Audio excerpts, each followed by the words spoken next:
My channel's not been around that long, but from the short amount of time it has been around, you can probably tell I quite like horror. The first game I covered on here was System Shock, I've also covered Amnesia, and I did a whole bunch of Lovecraftian ones in that one video. But as a horror fan, I always felt quite guilty that I've never played the grandpappy of them all, Alone in the Dark. So now I've played it, and I'm gonna have to split this video into a few parts because there's a lot to say about Alone in the Dark. But first, some background information. It was released in 1992 by Infogrames, or Infograms, or as I like to call them now, Atari. It was released for the platform MS-DOS, which will be important in a few moments, and this game went on to inspire dozens of others like Resident Evil, Silent Hill, and pretty much every other horror game that's come since. It's also one of the first games to be inspired by H.P. Lovecraft. In fact, the cover of the game itself said this, and now I'm starting to think I should have included it in my best Lovecraftian game video, but just for the record, it's not the best. Anyway, let's start playing the game, and oh good lord, this is the first thing I notice. When you launch the game via Steam, it opens up DOSBox, which is an MS-DOS emulator. I can't say I've ever seen a game on Steam launch via an emulator before, but I can totally see why they've done it with this. This is a very old game at this point. It's from 1992. Nobody's going to want to port that software onto modern hardware, so just get an emulator to do it for you. And when the emulator opens up, it gives us two options. Do we want to play Alone in the Dark or Jack in the Dark? I think I do enough of that second one in my own time, so Alone in the Dark it is. Upon starting Alone in the Dark, you're given this opening credits sequence, which is oddly cinematic. It lists all the people who are making the game, it even has a page for Best Boys, and a special thanks to H.P. Lovecraft. Cheers, Howard, you did good, apart from the racism, that wasn't great. You start the game and you're allowed to pick two characters. You can either have this woman, or this man. And I mean, just look at his hair. Seriously, was it ever a choice? So you pick the man. On my door, a dull brass plate says, Private Detective. The few friends I have call me Carnby. You know, I myself am from Scotland, so when I see somebody with that caliber of ginger hair, I don't expect that voice to come from them. I expect it to be more like, alright wee man, I'm going to a haunted house to bash some zombies like, haha. But oh well, this voice acting is fine. In fact, most of the voice acting in the game is really good, which, just like the opening credits, shows this game has very cinematic qualities to it. If you compare it to its contemporaries like System Shock, you'll see just how much better the acting is. We're finished. Keith and the others went down the access corridor an hour ago to fight the mutants. The few friends I have call me Carnby. The others call me the Reptile. There's not a chance on the planet that man got the nickname the Reptile. So anyway, the narrative setup is you're going to a place called the Derceto house, and you're meant to go up into the attic and find a piano, because that's, you know, that's the standard haunted house story beginning. Go and find a large musical instrument for me, please. And then we're given a pretty cool opening cinematic, which shows off some primitive, but still charming 3D graphics. And it's continuing as normal until Now I did, contrary to what my voice might tell you, I did exist in the 90s, and I don't remember frogs being that much of a threat, so I don't know why they decide to jump scare you with one here. But, yeah, they don't do it again, from what I can tell so far. So, I guess they're just trying to set the tone. Frogs are creepy. We see our character drive up to a house and start walking towards it, and here we see that we're not so alone in this dark now, are we?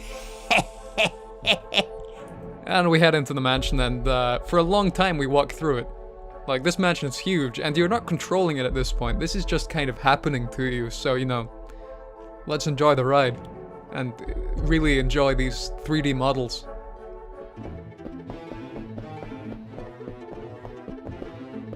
And now we have control.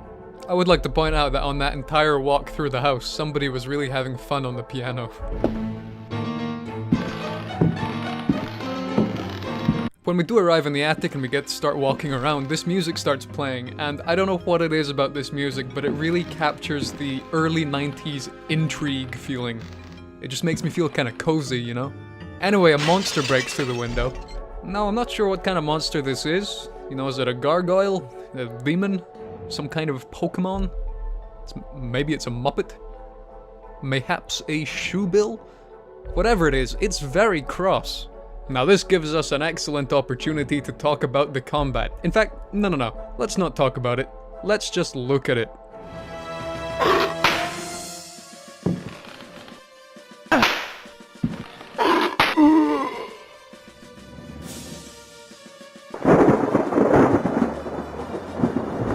Now, in my last episode, I said that Riptail had extremely satisfying combat, but nothing comes close to this. Look at that! Isn't that just the best noise on Earth? This is like the original hit marker. On a semi-related note, I don't know how many of you have played the Dark Souls games, but in those you can parry enemies and then riposte to do critical damage to them. Now, for years I thought that was the pinnacle of satisfaction when it came to in-game attacks, but good lord, this kick takes the cake. And even though it looks really slow-paced, let me tell you, this combat is hard. This thing almost killed me. So I kicked the shoebill to death, and then I stopped recording briefly just to check that it was recording okay because I hadn't recorded anything using DOSBox before. And when I went to go and check my footage, I found something rather strange. My recording software, which is NVIDIA Shadowplay, or NVIDIA Share, whatever they're calling it this week, had noted it down as Wolfenstein 3D. So, I guess this is a Wolfenstein review now. Good stuff. So I returned to Castle Wolfenstein, and within the castle, I've kicked a shoebill to death, but that apparently is not enough to appease the enemy gods, because a zombie appears and he does kill me. He then drags me through some blue tunnels, lays me peacefully to rest, and I get this game over screen. And good lord, this is the best game over screen I've ever seen. What's going on? What's that? Who's this? What? Pro tip to any game developers out there, if you want to make death in your games not seem so bad, reward your players with this kind of screen. Anyway, I load a previous save, and I find this chest, and inside the chest is a gun. Now, note here that I have the option to not take the gun. Who wouldn't take the gun? I guess the same people who wouldn't pick the ginger guy. But anyway, I take the gun and kick the shit out of this zombie. I waltz around the attic a bit more, and I pick up a book and an old Indian cover. I don't know what that is. Anyway, I read the book, and it's fully narrated, which is nice. The audio quality is not great, but the actual voice acting is fine. Then, Perseus came across Ikios, who had been turned into stone. And I think that's pretty much all I can do in the attic, so I leave, and I find a bow. Yeah, like a bow and arrow. Now, a bow is not something you would typically find in most modern horror games, but I don't really mind seeing one here, because it just encompasses my entire view of the 90s. It was a weird time, you could get away with anything. You're in a creepy house, there's creepy atmosphere, there's creepy music playing, there's monsters, and yeah, just take a bow, sure, why not? Nobody questioned it back then. It seems that tonal consistency hadn't really settled in at that point, which, you know, would be a problem nowadays, but playing it in the context of the 90s, I think it's kinda cute. And you know, that's my general feeling approaching this game overall. I was more or less just expecting a kind of gimmicky, fun, lighthearted experience that I can look back on and say, that was funny because back in the days this was peak horror, but now it's not so scary. Because you know, I've played much scarier games that came out long after this. But having said that, the game did actually start to freak me out just a little bit. Not because of any conventional horror reasons, mind you. I wasn't, you know, fearing being caught or being found by monsters or jump scares or anything like that. It was more to do with the atmosphere. Something just felt wrong. Now, because this game has been inspired by H.P. Lovecraft, I would typically expect that. But at this point in my playthrough, I hadn't experienced anything I would consider to be Lovecraftian, either thematically or visually.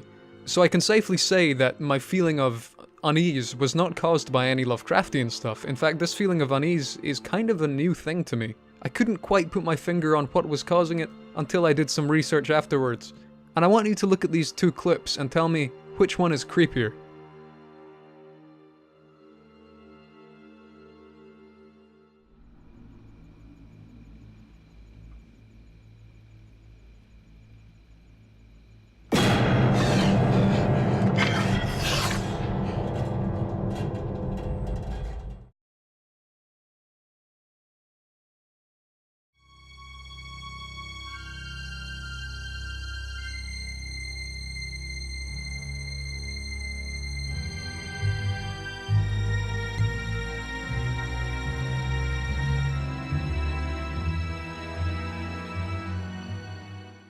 Now, some people will have differing answers, but I'm pretty sure most of us are gonna say the second one is far more unsettling than the first. Something about seeing old footage like that kind of unnerves us.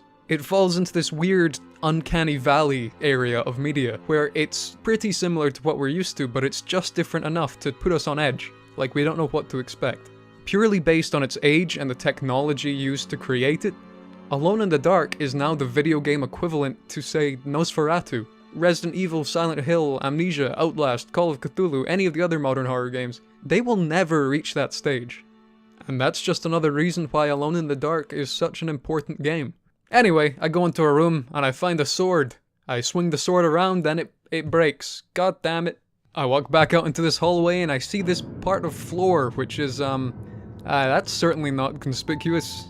While I am glad that games in general have moved away from having this fixed camera perspective, in this they use it in a really entertaining way, which can even cause a bit of panic at times, like when this shoebill breaks through the window, the way they frame it is wonderful.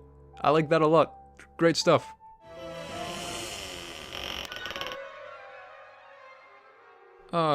That's not a shoebill. There are these two invincible imp things guarding these stairs down, and they show us that hitboxes are for nerds. Well, because the stairs are taken up by these two guys, I don't know where to go, so I guess we have to go and try stepping on the conspicuous floor. Or not, that's also fine. So I kinda just waddle around for a while, not knowing what to do, but it turns out you have to pick up a vase, smash it, pick up the key which is in the vase, use it to unlock the teddy bear drawers, which gives you 2 mirrors, which you give to the little stone men who hold them up against the imps see themselves and then they die. Silly me, I suppose. While being one of the first survival horror games, it's also important to note that this is a 90s adventure game, not known for their simplicity. But anyway, now we can head down the stairs, and we do. And we hear this laugh. Okay, if you've got a laugh like that, I hope you find nothing funny. So at the bottom of the stairs we have an option, go left or go right, or go in front, but we can't go in front because the door's locked, so I just take a left. And I start hearing noises throughout the house, like stuff's going on, but I can't tell where stuff's happening. The directional audio isn't too great, and that kind of works in the game's favor, because I'm kind of freaked out. I don't know what's going on or where.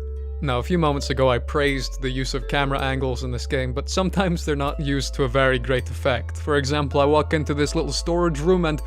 oh no, it's grapes! I mean, the angle there is used to an okay effect, because there's a zombie sneaking up behind you, but at the same time, why focus on the grapes? Or whatever these things are, olives, I don't know. At this point, I picked up a knife, so I just slashed the zombie to bits and then eat some human soup. I didn't know it was human soup, I just saw soup and ate it.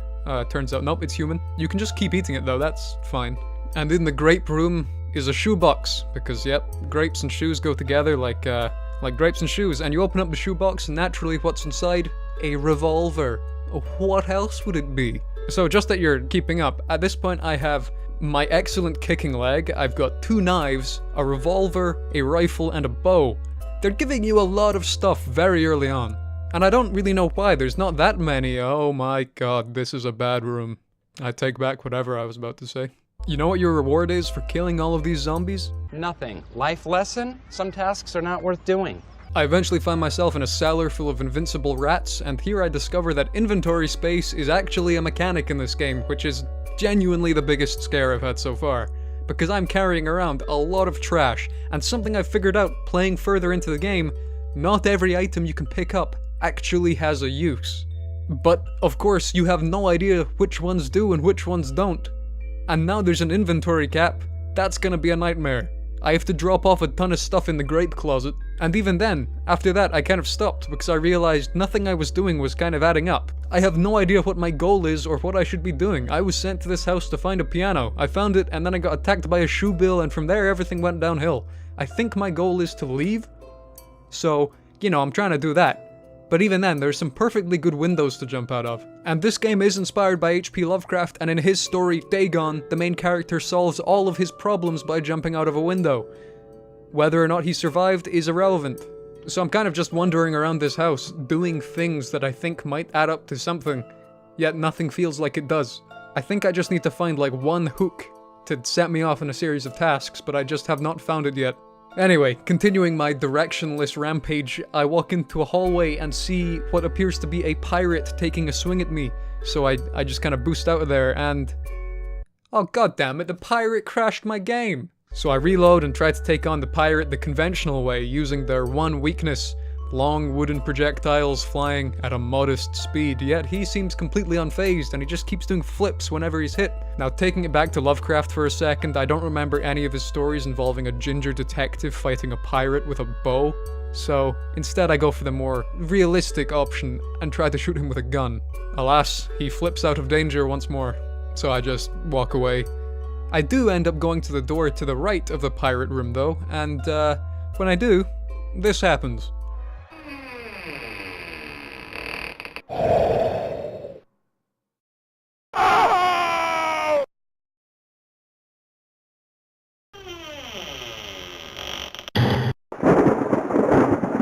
I don't think I've ever seen a game animation so perfectly personify my current emotions.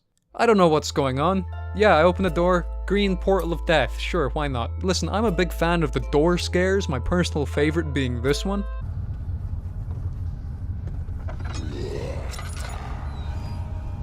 But, I don't know, there's something just quite disheartening about having an invincible pirate, invincible rats, and some green death door all at once. So for now, it seems like a convenient point to end part 1.